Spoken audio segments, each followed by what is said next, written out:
to the Florida Gators. Say what you will about Billy Napier. And I know a lot of you have said it and continue to say it with every right to. Look, you're frustrated where the team has been. You're frustrated about the way the season started. Most of you have wiped your hands free of Billy Napier. You're counting down the minutes, counting down the hours, counting down the days until Billy Napier goes bye-bye from Gainesville. Fair enough. Not going to argue that with you. Not going to dispute that with you because I don't necessarily disagree with some of that.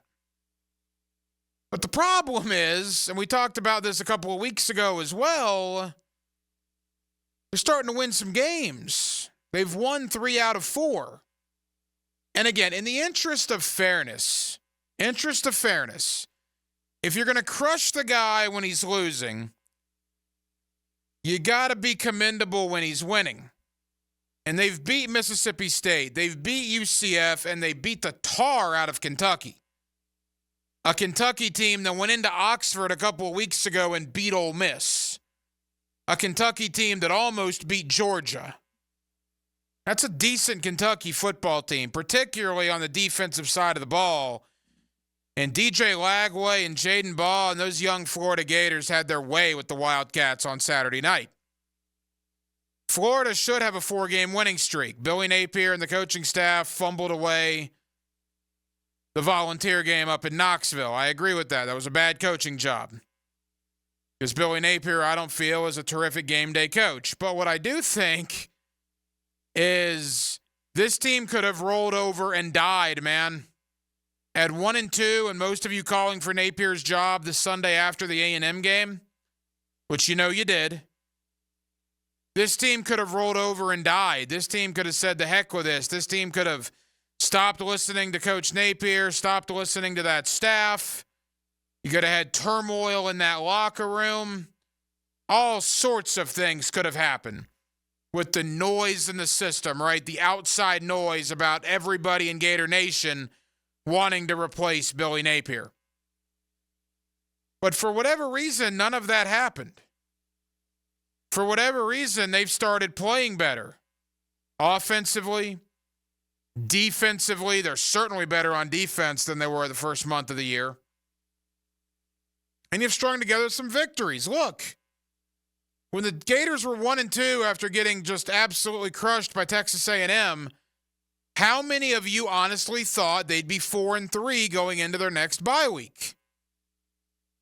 How many of you thought they would go to Starkville and beat Mississippi State?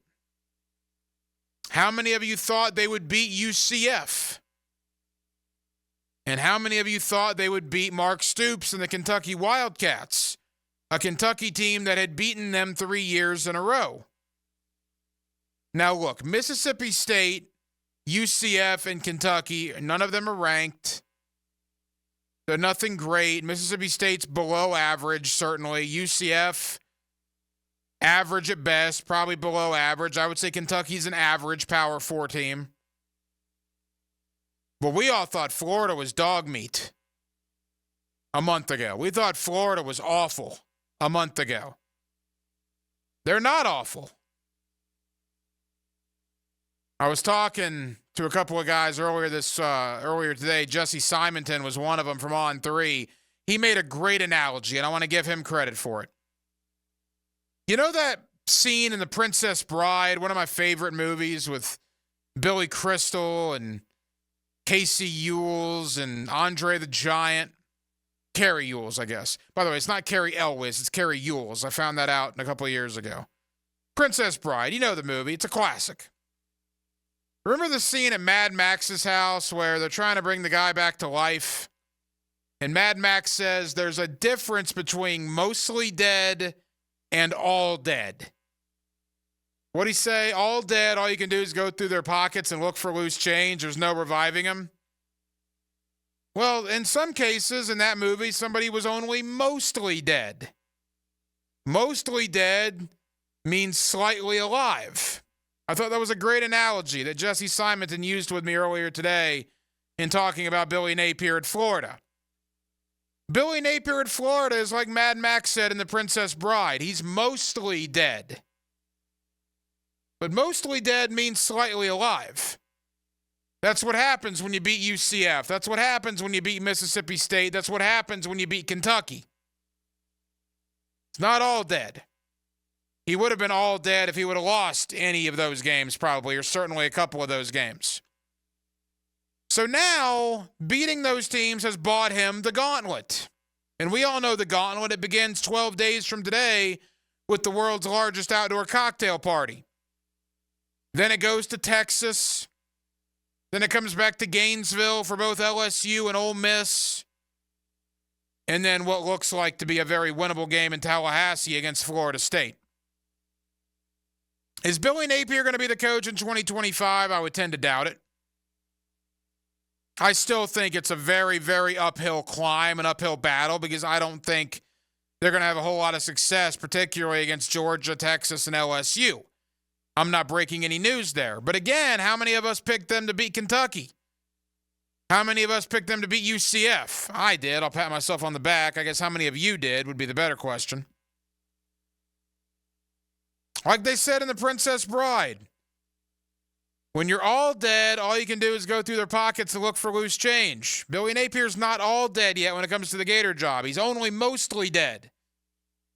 But again, that means slightly alive. And if they play like they did against Kentucky, they can beat one or two of those teams in the gauntlet. And if they do, Billy Napier's the coach in 2025.